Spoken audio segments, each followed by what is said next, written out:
The question says metal ion loses 3 electron. How many electron? 3 electron. And it says its oxidation number will be, after losing 3 electron, what will be its oxidation number?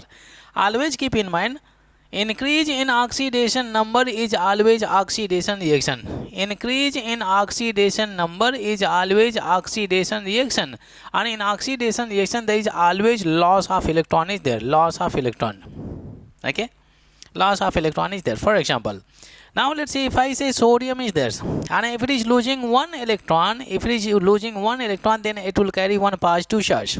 Okay, losing one electron, then it will carry one positive charge. If I take magnesium metal is there, and if it is losing 2 electrons, so it will carry how many positive charge? Positive charge is +2, and then here we have 2 electrons it is losing.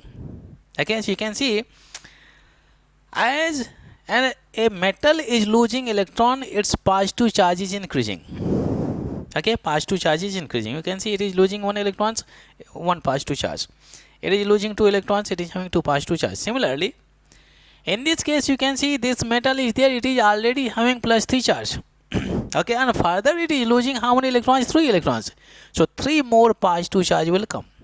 Okay, this metal already has 3 positive charge, and further it is losing how many electrons? 3 electrons. For example, now let's say if I talk about aluminum is there, yeah, tin is there, Sn is there.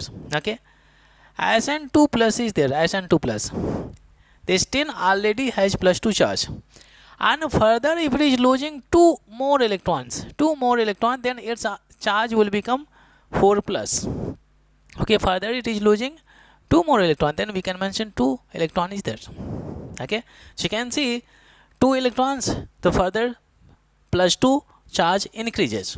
Similarly, in this metal case also, in case if this metal is losing, already it is having +3 charge, and further if it is losing 3 more electron, then this metal will carry +6 charge. Okay, +6 charge. So option C is supposed to be correct.